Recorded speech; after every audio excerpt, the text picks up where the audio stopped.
Assalamualaikum warahmatullahi wabarakatuh. Terus, ini juga harus kita pahami dulu.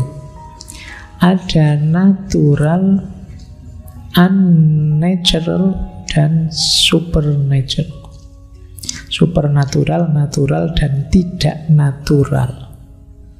Ini beda. Supernatural tidak sekedar tidak natural, tidak alami. Jadi kalau tidak natural itu maksudnya tidak biasa. Meskipun tidak bertentangan dengan hukum alam. Jadi misalnya kita punya teori kalau ikan itu selalu berenangnya ke hilir. Tapi ternyata ada di momen tertentu ikan itu yang berenang ke hulu. Ini kan tidak biasa. Tapi tetap dalam koridor hukum alam. Masih bisa dipahami. Hanya tidak biasa saja. Ada orang yang bisa makan sekali makan 10 piring. Saya kemarin lihat di YouTube itu ada orang perlombaan makan lombok. Oh, luar biasa itu. Ada yang habis 5 piring, ada yang habis 7 piring sekali tenggak lombok. Ini tidak natural. Tapi masih belum supernatural. Jadi makanya kita harus bisa membedakan unnatural, tidak natural, supernatural, dan natural. Di situ saya contohkan ikan berenang ke hilir itu natural. Ikan berenang ke hulu tidak natural. Ikan salmon itu di waktu tertentu berenangnya ke hulu. Nah, kalau ada orang berjalan di atas air itu baru supernatural. Jadi kalau supernatural teorinya tidak masuk. Cara pandang kita tidak nyambung sudah.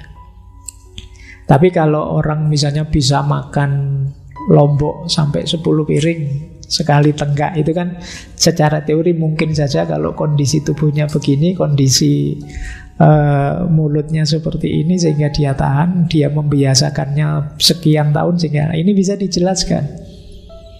Tapi orang jalan di atas air tanpa apa-apa sulit, pakai sains apapun tidak masuk. Gimana ya caranya? Seperti tiba-tiba Syekh Hasan Al-Basri nantang Robiah, yuk sholat yuk, terus sajadahnya digelar di atas air. Nah itu sulit, tidak masuk hukum alam. Makanya kita menyebutnya karomah, termasuk bagian yang supernatural. Terus sama Robiah malah disaingi, sajadahnya ditaruh di atas udara. Jadi meskipun terus Robiah bilang, sampean mau pamer karomah ya dengan sholat sajadahnya di atas air. Ini lebih hebat lagi nih, di atas udara. Tapi apa yang kita lakukan ini hebat. Wong kalau sekedar bisa jalan di atas air, ikan saja bisa. Kalau bisa di atas udara, burung juga bisa. Jadi kata Robiah ini tidak hebat. Tapi tetap dalam konteks manusia itu supernatural. Manusia yang tidak pakai alat apapun kok bisa terbang. Oh itu Superman itu. Luar biasa, supernatural. Nah, jadi teman-teman bisa membedakan sekarang. Ini natural, ini tidak natural, tapi belum supernatural.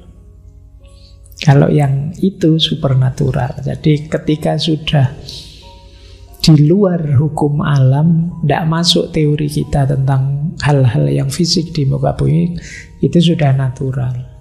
Kalau tidak natural itu mungkin aneh saja. Nah, ada yang memandang begini, tidak natural atau supernatural itu kadang-kadang sifatnya subjektif. Nah, ini nanti bisa jadi bahan diskusi ya. Ada sesuatu yang mungkin orang zaman dulu menganggapnya, wah ini supernatural ini. Tapi sekarang biasa saja. Ada yang aneh zaman dulu tapi sekarang biasa. Ada yang supernatural zaman dulu tapi sekarang biasa. Itu yang disebut asumsi ini. Jadi teori bahwa yang supernatural dan yang unnatural itu bisa saja sifatnya relatif. Zaman dulu ada orang ngobrol jarak jauh dengan barang seperti ini, itu rasanya kayak film kartun, kayak fiksi, tidak masuk akal. Tapi kemudian bisa. Oh, itu termasuk berarti dulu nganggapnya supernatural, sekarang bisa. Dulu kan untuk bisa ngobrol jarak jauh tanpa kabel, tanpa apa-apa, ada ilmunya, namanya telepati. Wah, pikiranku tak pindah ke sana. Kita bisa ngobrol jarak jauh. Sekarang bisa pakai HP, selesai, tidak perlu. Ini kan dulu luar biasa, tapi sekarang biasa.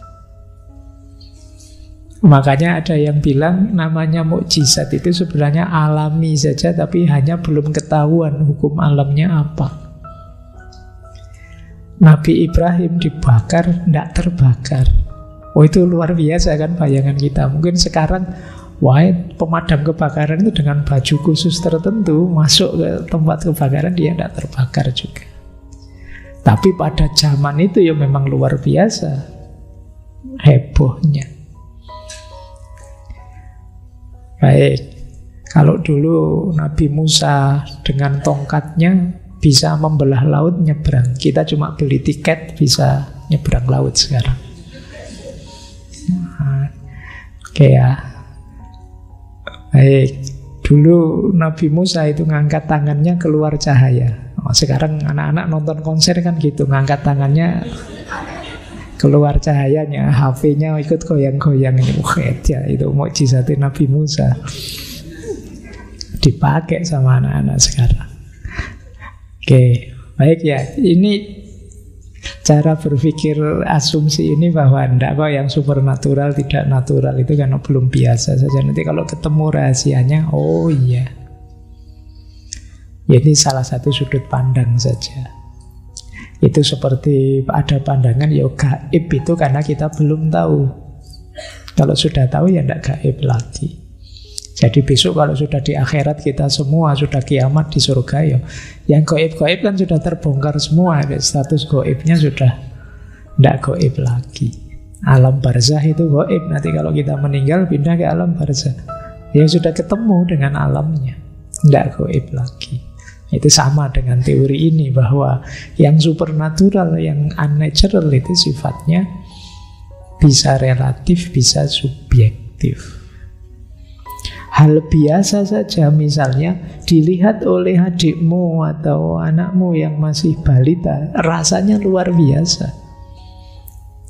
Sekedar balon bisa bunyi titut-titut, bagi dia itu supernatural, luar biasa itu. Bagi kamu biasa. Itu yang disebut subjektif. Baik, ini perspektif yang berbeda, boleh didiskusikan. Saya lanjutkan. Nah, nanti ada juga pembagian lower supernaturalism dan higher supernaturalism. Jadi supernatural level rendah dan supernatural level tinggi. Ini yang punya teori ini Rudolf Otto, ahli fenomenologi agama. Supernatural level rendah itu adalah kepercayaan pada supernatural yang sifatnya lebih duniawi. Ya di sekitar kita misalnya percaya pada hantu, takhayul-takhayul, mitos-mitos. Kayak di TV-TV itu bahasanya Otto lower supernaturalism. Lebih dekat memang dengan pengalaman manusia. Tapi di situ tidak ada refleksi-refleksi yang dalam dan rumit. Sementara ada supernatural yang higher, lebih tinggi. Biasanya melibatkan konsep-konsep yang lebih abstrak, seperti dalam agama-agama. Misalnya asal-usul alam semesta itu lebih rumit. bagaimana desain alam semesta ini lebih rumit. Sistem metafisik di balik kerja alam itu kan supernatural juga, lebih detail, lebih rumit. Kalau kalian belajar filsafat cabang metafisika itu akan ketemu Hegel, supernaturalisme ini. Nah, sementara yang law itu yang membahas hantu-hantuan, cerita-cerita, mitos-mitos, pocong, kuntilanak, gondorwo, dan kawan-kawan. Lebih dekat dengan kita. Baik, jadi ini kategori-kategorinya. Ya, malam hari ini mungkin kita lebih ke Heidegger-nya ya. Yang law teman-teman sudah hafal lah itu. Tiap hari di sekelilingmu, di YouTube itu banyak sekali channel-channel yang ngajari ini. Jadi saya tidak perlu meng-highlight yang pertama, kalian sudah hafal, sudah paham. Nama-nama hantu, ciri-cirinya, watak-wataknya, itu kan kamu sudah hafal ya. Bedanya apa tuyul sama gondorwo sama apa, gitu kamu sudah hafal saking seringnya. Nah, malam hari ini kita agak higher, kita lebih tinggi. Baik. Ada juga kategori supranatural, itu ada istilah animisme dan animatisme. Kalau animatisme dari Robert Merritt tahun 90 diciptakan. Kalau yang animisme dari Edward Burnett Taylor, itu nulisnya salah, 1871 ya, bukan 2871. Ke masa depan kalau 2871. Jadi apa sih bedanya animatisme dengan animisme? Ini sama dengan bedanya dinamisme dan animisme. Animatisme itu seperti dinamisme. Di balik benda-benda ada dayanya. Jadi ada kekuatan supernaturalnya. Itu animatisme. Sementara kalau animisme, di balik benda-benda sesuatu tidak hanya daya, tapi ada rohnya. Animisme itu kan dari kata anime. Anima itu artinya roh. Saya tidak tahu hubungannya apa dengan anime. Ya kalian yang tiap hari nonton anime itu jangan-jangan film roh. Saya dulu waktu kecil itu kalau film kartun, tidak tahu di tempatnya teman-teman, kalau di Jawa Timur di tempat saya, film kartun itu menyebutnya film setan. Mungkin karena bentuknya aneh, mengerikan itu kan, kalau orang ya tidak persis kayak orang, terus disebut film setan. Nah, ini ada animisme dan animatisme. Animatisme itu di sebalik benda ada dayanya. Ya mungkin kalau prakteknya zaman dulu jimat-jimat. Kemudian ake, misalnya kalau kalian ada yang pakai ake, terus ini ake ini kalau saya pakai, Pak, wibawa saya.